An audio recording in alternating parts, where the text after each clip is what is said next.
What's up, everyone, and welcome to Clear Talk. So, in this video, we're going to be talking about the like um, coming expectations for the shipping and products in our ports, and having things in the on the shelves, and what's being projected and expected here in the following months if things like with the tariffs continue to go down. So thank you for joining me, and everything's here. Do the damn thing. Let's go. All right, so we have this is the LA um, port commissioner, I think, or something like that. He's about to talk about what the outlook is looking like right now. Hello. I'm sorry. Hold on. My volume is not set. Give me a sec. All right, I got it fixed. Sorry. Here we go. Just describe for us, let's take a beat, really frame it for us, how much volume has just dropped off in the last few weeks? Yeah, about a third of the import volume, which means give or take about 50,000 20-foot equivalent units gone off the arrivals coming in next week. So from next week is when you expect to see this really hit? That's correct, and that matches up. The announcement's back on April 2nd, then on April 8th, a little bit of a change on everybody, ex-China, Mexico, Canada, and those arrivals are coming at us this weekend. We'll, of course, dedicate time to your port, but I'm just wondering how you're anticipating this rolls and ripples through the economy from here, how it hits trucking, when this turns up on the shelf. What's the distance, the time, from when you see a drop-off in volume and when we, as consumers, see the shortages? Right, so CEOs are telling me, hit the pause button, right? I'm not... What happened to the video? Hold on. Sorry. From when you see a drop-off in volume and when we, as consumers, see the shortages. Right, so CEOs are telling me, hit the pause button, right? I'm not going to... Okay. Did I lose connection or something? No. More at these kind of prices, telling me hit the pause button. Sorry. Right? I'm not going to import any more at these kind of prices. Let's wait and see. I don't know if it's going to be 2 hours, 2 days, or 2 weeks. Bruh. Till I get some clarity. Then hiring off the table for right now. Capital investment, pause. And the retailers are telling me that realistically, with even the 10%, I'm going to have to pass it on to the consumers. So how much is this really coming from all over? It's not just about China. This is about really global trade coming to a standstill. So you hear there, a third of the incoming inventory shipments or whatever is basically dropped off. That came in. This was 4 days ago, so this would be what came in this past weekend. So, and then that's fewer things coming into the ports. There's going to be a decrease in the worker volume, and that's going to continue to go down as we get fewer and fewer shipments. The containers will be dropping, fewer and fewer containments. So the work will not be there for the workers. So you're going to wind up having, shipyard workers that are going to be, not having anything to do, potentially, not have work, being, temporarily maybe even laid off or just, not coming into work or something the case and not getting paid. Then you've got, the chain effect of where those parts go, the truckers that take them to their suppliers and then or take them around the country or whatever to where their final destination, whatever it's supposed to be, or I mean that there's a drop off there. It's going to be less work for truckers. It's just a ripple effect that happens when these type of things go on that I don't think a lot of people really consider. This is the whole like cheering for yes tariffs, make them pay, or but you don't think about the ripple effect, the domino effect that you cause throughout our entire economy that actually affect regular people.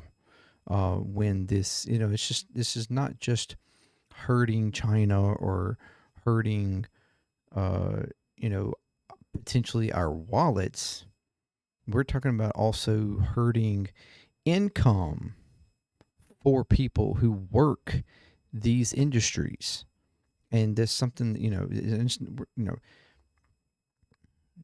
yeah, you can argue, well, I just won't buy this product because it costs too much or whatever the case, or I'll just do without that product until we're able to get it or whatever the case. But you understand that the impact that is being made on people just like you that, like I said, work in these industries and are expecting that paycheck, and they may not get that paycheck because there's nothing to be paid for, no work to be had, reduced work. So, drivers may, instead of, having 3 or 4 loads a week, may only have 1 or 2 loads a week, or whatever the case, like it is, it's that's what is not taken into perspective when these types of things are enacted. And people who are, sharing these kinds of actions on, I don't think, take all that into perspective. The nuances of these types of decisions. There's always nuance in things when you're deciding, anything. There's always nuance that needs to be taken into perspective and needs to be considered. Right. Until there is a much greater degree of certainty and a much lower tariff rate than even the baseline that's been put out there. Yeah, when I was last with you all, Lisa, I said global trade's going to slow, economies will follow, and that's exactly what we're seeing. Back in November, so many of us were wringing our hands about 4% inflation. We've just added 10 percentage points to imports coming out of Southeast Asia for our port, and these unbelievable numbers out of China. How much are you going to see a real decline in dock workers if this goes on? Yeah, this is the question. So the trucker hauling 4 or 5 containers today. I guess I'm having a slow. I do have weather outside. Hauling 4 or 5 Rain. containers today. Next week, she probably shouldn't hauls be bad 2 enough or to 3. cause that problem. The dock workers are no longer going to see overtime and double shifts. They're going to probably work less than a traditional work week, starting right off the bat. Every 4 containers mean a job. So when we start dialing this back, it's less job opportunities. And what happens if we get a deal? If we get a deal, it's going to take about a month. Let me walk you through that real quick. About 2 weeks to get the ships repositioned around these major ports, from Qingdao to Shanghai to Xiamen, load up all those containers, and then another 2 weeks to steam across the Pacific to get to us. Well, I stopped Steam across the Pacific to get to us. This is important because now we're talking about spring and summer fashion. So we're kind of at a crux here that we've got to have something pretty quick. And back to school, which That's is going right. to be, I think, very critical when it comes to political pushback for this administration. We have a story out, there's anecdotal reporting as well. We've heard about China quietly starting to exempt about a quarter of U.S. imports. Are any U.S. importers exempting Chinese tariffs? Is there a way to get around the 145%? Not really. There may be some exceptions, Anne-Marie, maybe a little bit going north or south of us, but realistically speaking, nobody is out there talking a lot about, hey, I got a better deal coming out of China right now. The Flexport CEO joined us earlier in the week, and he said ocean freight is down 60% from China. When do we see 100%? Good question. It depends on how long this goes. We heard the reports overnight through Bloomberg that the folks in China are thinking about talking. What does that mean? Okay, great, but we've got to get a move on here. The other thing is that retailers are saying we've got about 5 to 7 weeks of normal inventory in the country right now. Then we start to see spot shortages if it goes on much beyond this. Okay, can we talk about it? Your laptop. It's time for an update. What in the... Okay. Stop. All right. I didn't expect all that. No, but so that's, what you're talking about here is that we have, when these products, you start having not only the issue with, our actual, workers and things being affected by this, but then you have your business side, companies, CEOs and stuff that are deciding, well, I'm not going to invest in this, I'm not going to invest in that. We're going to reduce here, we're going to reduce there, or like we talked before, where you're going to have companies that are going to uh, force suppliers and stuff to take on the bill or force it upon other companies or something the case, or you're going to have all that kind of issue. And then on top of that, even once we do get things, say he suddenly decided you know tomorrow to come out and be like, well, okay, never mind, uh we're going to cut all this back. You still have about a month or so that it would take for everything to try to start getting itself back in order, like because all those shipments and stuff will have to start coming back over, and it takes roughly 2 to 4 weeks for things to get across and come across here. So this is, which just that means we've had that's a month of delay of getting products and goods back over here. Now, like as he stated, that a lot of places are naming that they have roughly about 4 to 5, some 6, 7 weeks worth of product. And normally, because a lot of companies did, fortunately, like bring in stuff before this to try to build up inventory for this situation, so that they would have hoping and hopes that something would change quickly, that Trump would just make adjustments quickly. But if those adjustments aren't made in a effective amount of time, then it won't matter. If we go a whole month without some kind of a change happening, then ultimately, eventually, we're going to start seeing, and it's not going to like we're going to suddenly walk into the store and everything's going to be empty or something. It's just going to be, you're going to start to see it little, and you've already started seeing it to some degree with a couple of things, but it's just going to be more and more and more. So this little product, this product, and then this product, and then this product, and it's going to be like a slow effect where you're going to start to see more and more and more stuff missing off the shelves. And it's just going to take the we're really looking at a situation back like we did with COVID, where things are and then even because like once things do start going, then you're going to wind up also having a pile up potentially of shipments coming in, trying to catch up inventory. And it's going to bottleneck shipping ports and stuff. I mean, there's a whole bunch of things that can cause domino effects and could potentially have holdups and in products and stuff getting here, shipments getting here or getting to where they need to go. It's just a total, it's a whole cluster book of a situation that is potentially building up the longer that this tariff war continues.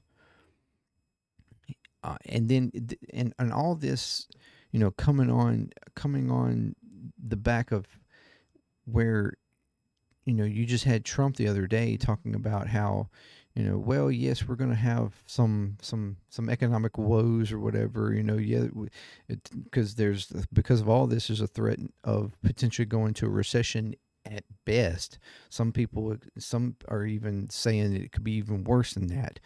I mean, stagflation or even potentially a depression. I mean, like if these kind of acts continue to go for too long, our economy is just going to feel the load of it all at some point, and it's just going to fall apart. And when you had Trump the other day talking about, in like the reference to the dolls and the pencils and all this stuff, it's mind-boggling that you have someone.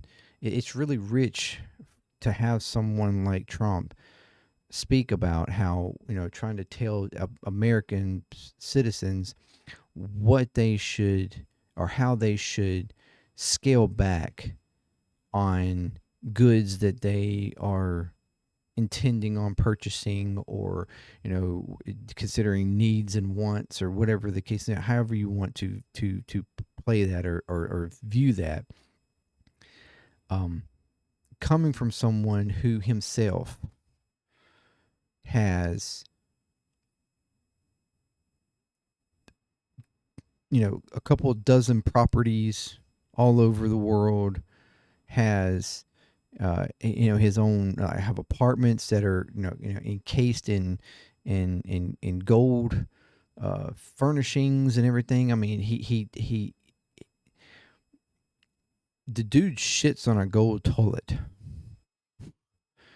I mean, even today with the the prime minister of Canada, in the Oval Office, he talked about the changes that he's made to the Oval Office, and all the gold plated things, that he has done, having things plated in gold, all the decorations and the fine, whatever, decor stuff, and accenting on things, like he's having the Oval Office, done in 24 karat gold, a lot of things in it. So this is it's amazing that you have that kind of guy trying to tell American people what they shouldn't, consider in their investments or in their spending during this period. It's just rich for somebody like that to think that they can have the authority to give Americans that type of suggestion, or whatever. I mean, it's just crazy to me. This man has never had it.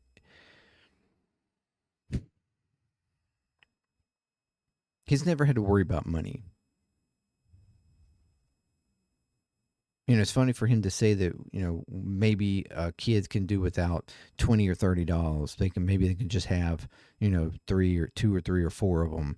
Well, how about this, Mr. Donnie?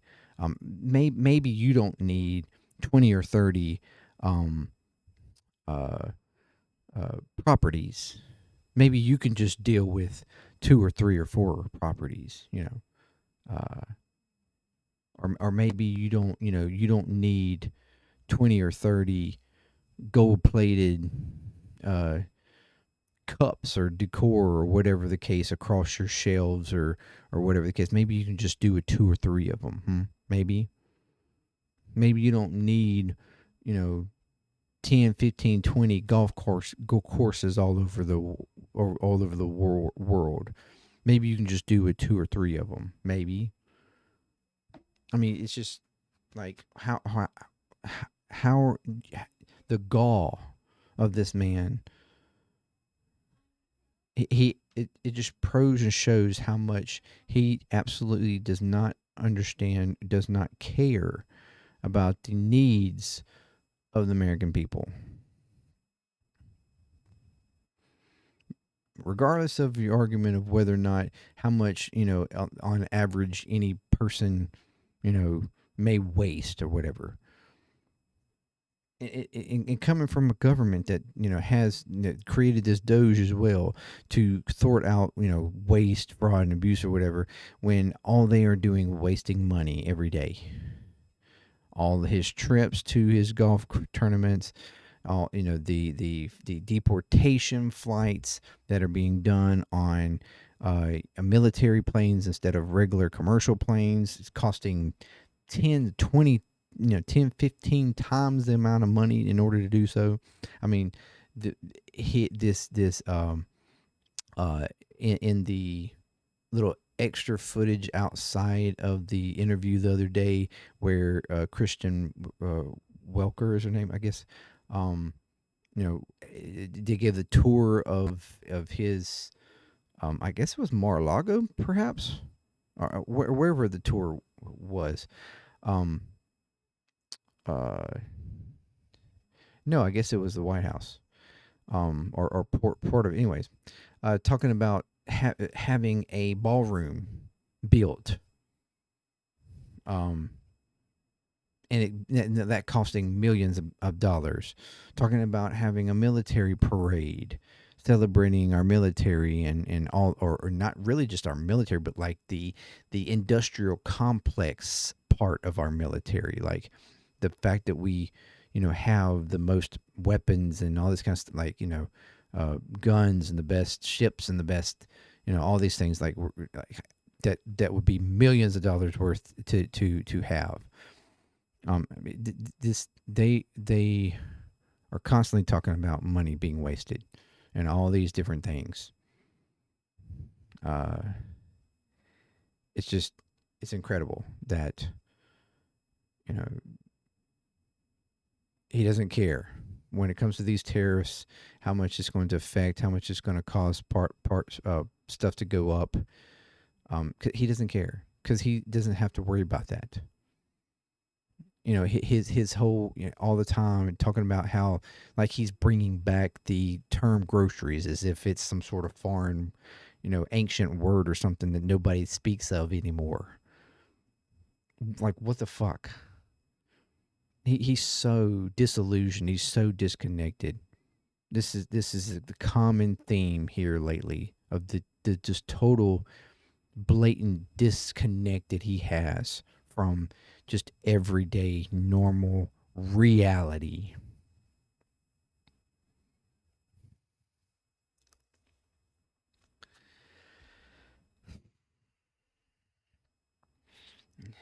Everybody better get ready. That's all I say, because things are about to get rough.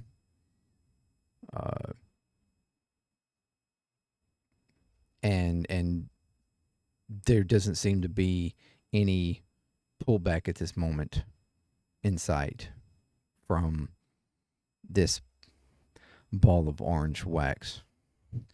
Anyways, let me know what you think about the whole situation. Do you think that we are in, how dire of a need? At what point, how long do we have? Do you think until things start to show up, or rather not show up? Let me know in the comments. And until next time, peace. Clear Talk. I'm out.